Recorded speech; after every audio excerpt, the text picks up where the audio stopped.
You're watching News 19's Friday Night Blitz, sponsored by Prismian Group of Lexington. And it is week 10 of the Friday Night Blitz, the final week of the regular season. Plenty of headlining matchups. We have rivalry games and games that will decide region titles. But obviously the big news is what happened with Ridgeview. Earlier today, the executive committee of the high school league upheld sanctions against the Blazers because of 3 ineligible players. And Ridgeview will have one final appeal Monday in front of the high school league appellate board. But in the meantime, they had a game to play tonight. The Blazers taking on undefeated AC Flora. Ridgeview coming in currently with an 8-1 record, but they may have to forfeit all those wins due to those 3 eligible players. And Derek Howard, the head coach, earlier today he was wearing a suit at the high school league office making his case, but tonight back in his coaching attire. And AC Flora gets loose in the first quarter. Markel Townsend, the outstanding running back, gets loose. That is a 39-yard touchdown. AC Flora has the early lead. Back come the Falcons. They have it again at the 39. It's Townsend again. Spin move, breaks a few tackles. Again, he is so much fun to watch. Hello, Markel. The second touchdown of the game gives AC Flora a 14-0 lead. The offensive line, O-line coach Reggie Anderson, the former Dutch Fork and Gamecock offensive lineman. Can't have a good running back without a good offensive line. Braylon Boyd getting the start at quarterback for Ridgeview. Finds Adonis McDaniel. Defender had a hand on it, but Boyd had enough to get it through and get it to the deuce.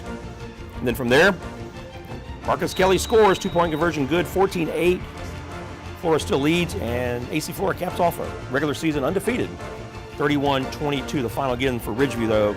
Monday is their big day, 10 o'clock in the morning. They have a meeting with the appellate board of the high school league, and that will determine if they're in the playoffs or not.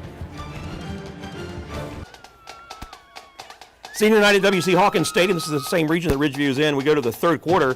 Lugoff Elgin down by 10, but not anymore as the Demons get a short touchdown run. Visitors from Croshaw County. Point to the scoreboard. But Irmo responds. A.J. Brand scrambles. Doesn't like what he sees. We've seen him do this before. He's going to take it in for a score. Later, the Irmo D delivers. Isaiah McCleary with the pick 6. And Irmo wins it 38-21. So right now, the way things stand, Irmo would be the 2 seed in that region. Rich Northeast hosting Westwood. Will Wilson for the Cavaliers scrambles and finds Zachary Watkins. 12 yards the hard way. And then from there, it's Wilson again. Drops back, rolls out, uses his speed, and he will find the corner for 6.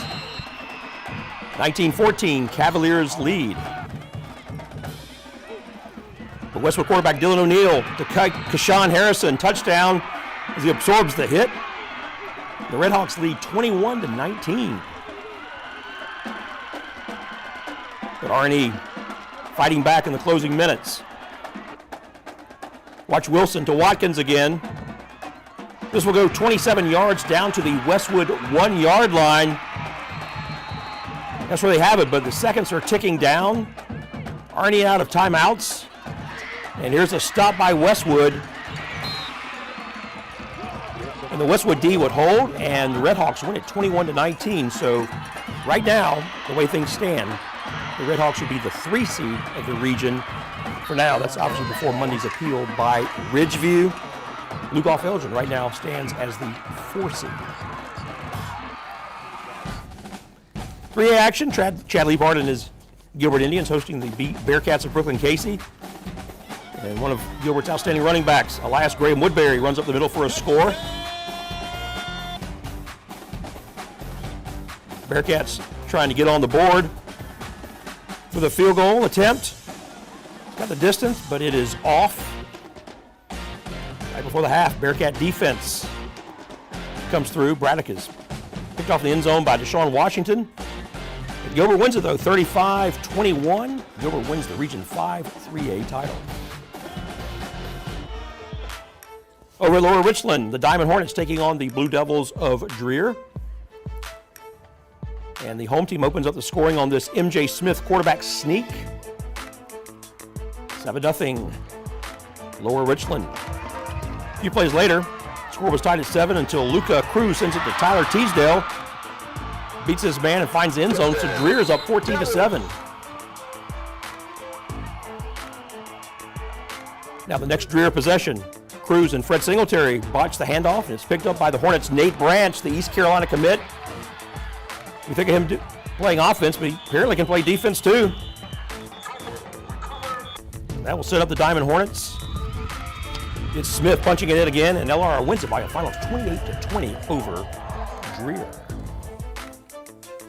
All right, the first half of the Friday Night Blitz is in the books. We want to tell you about, obviously, the hashtag. Use it, Blitz19. You can tweet at us, and we might use your pictures on the Friday Night Blitz. And here's some of the pictures we had tonight. Obviously, over at Ridgeview, AC Flora's game at Memorial Stadium. A few of the pictures there. And our Chandler Mack was at the Dutch Fork Lexington game, where apparently some Clemson Tigers were on the prowl at the home of the Wild. Well, speak of the devil. You got Will Taylor.